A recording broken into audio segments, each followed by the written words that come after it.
Hey there, Alex here. This is the new RedMagic 7S Pro. I know it hasn't been that long since I reviewed the RedMagic 7 Pro, and this is a largely similar phone aside from a few differences, but I still think it's worth a closer look because the new Snapdragon 8 Plus Gen 1 chipset seems really promising. So let's dive right in. First of all, aside from a few minor design tweaks and this new camo pattern, the design of the 7S Pro is almost the same as the 7 Pro. I still really like this gaming/mecha inspired design, and they even have a new silver color option which I think looks really good as well.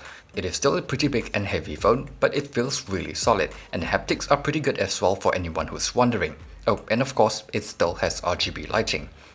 The display seems to be pretty much identical, so it has decent enough brightness for outdoor use, nice looking colors, and goes up to 120Hz refresh rate. That said, the phone actually runs at 90Hz most of the time, likely to conserve battery. It will only go up to 120Hz in supported games. I don't actually mind this behavior too much, since 90Hz is still good enough for day-to-day use, but it is a bit annoying that some apps like Chrome and Instagram will still drop down to 60Hz. Anyway, the fingerprint sensor is still fast and accurate, and the speakers are still loud and clear. This is something that I've come to really appreciate, not just for music or videos, but also while playing games with great soundtracks, not to mention as well that it still has a headphone jack. On a slightly less important note, I'm happy to see that the phone still comes with a pre-applied screen protector, case and charger. Moving on to performance, while the upgrade from Snapdragon 8 Gen 1 to 8 Plus Gen 1 might not sound like much, I think it is actually the most important upgrade this time round. The higher clock speed plus the change to using TSMC fab makes this feel like a completely different chipset. While the RedMagic 7 Pro was able to run Genshin Impact smoothly at the highest graphics settings, it would eventually get uncomfortably hot during extended gaming sessions.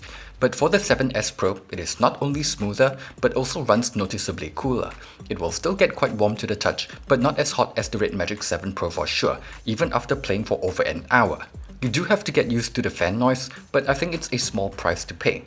To be able to get this level of performance without the use of an external cooler is really impressive. That said, I would still recommend using a cooler and the charge separation feature whenever possible, and if not, just lower the graphics settings a little. Batteries tend to degrade faster when the operating temperature is higher, so it's better to not push it too hard.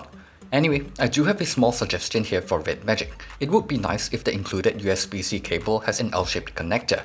This would make gaming while plugged in a lot easier. When it comes to battery life, I'm seeing noticeably less battery drain compared to the RedMagic 7 Pro while playing Genshin, and while the difference isn't as big, the same goes for a few other games I've tried.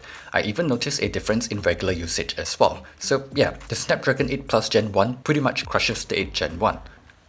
In terms of charging, the global version of the 7S Pro supports up to 65W charging. It takes around 35 minutes for a full charge from empty, which is strangely slower compared to the 7 Pro. Maybe they're being a bit more conservative this time round for the sake of battery health. RedMagic OS is pretty usable for the most part, especially if you're using it as a secondary gaming/media device. Aside from a custom skin and a handful of customization options and features, it's mostly pretty simple. The only bloatware is this browser, but it is still a little rough around the edges as per usual. It has weird translations and minor UI bugs here and there, auto brightness isn't the best, and double tap to wake is still a bit slow. It also doesn't help that RedMagic isn't exactly the fastest or most reliable when it comes to patching those things, so just keep this in mind if you're very particular about software experience. However, when it comes to gaming related features, RedMagic OS has a ton of useful features. Aside from the more basic stuff like a game space for managing games and their settings, blocking notifications, adjusting performance, and shortcuts to apps like Discord, it has so many extra features that I think could be useful. For FPS games, the shoulder triggers can be used to make shooting easier, I can add a crosshair or even enlarge the middle portion of the screen to make aiming easier, and I can adjust audio settings to make footsteps easier to hear. For Genshin Impact, I can quickly overlay a photo or text which is useful when I'm farming for materials, I can set up a reminder for artifacts farming, I can customize the shoulder buttons for a more unique playstyle, or just use the shoulder button to make Elemental Sight easier to use. Even for mobile games, there is this new auxiliary line feature that I can set up to clearly indicate the skill range of the hero I'm playing. It's a bit of a hassle to set up, but it's something that I think could be useful for some heroes. In any case, I can't say for sure that these features will definitely be useful to you or other types of games, but what I can say is that some of those features did improve my own gaming experience. The camera hardware and performance is more or less the same as the 7 Pro, which is to say, not that good. The main rear camera works okay in good lighting, but that's about it. It's not that great at night, and the secondary cameras are not that useful. There is no need to bother with the front camera as well, since it will only be somewhat decent in certain lighting conditions. So if you need to make a lot of video calls, you're probably better off with the regular RedMagic 7S, which isn't using an under-display camera. Anyway, I'll leave a link in the video description below to an album with everything I took with the phone. You can go see for yourself whether it's sufficient for your needs. Overall, like with the RedMagic 7 Pro, this is not a phone made for regular consumers. It's not that cheap, the camera performance is not that great, software experience is just okay, and it doesn't even have any IP rating or wireless charging since it prioritizes heat dissipation with the built-in fan and metal backplate. But if you're just talking about gaming, the RedMagic 7S Pro is just so good.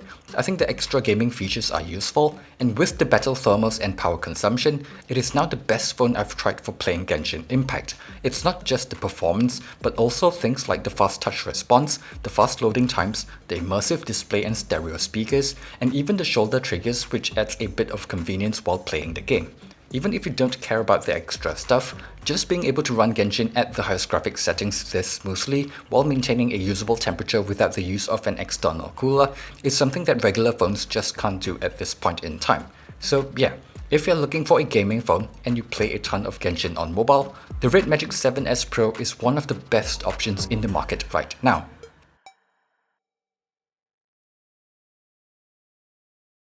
Thanks for watching this video, and see you guys on the next one.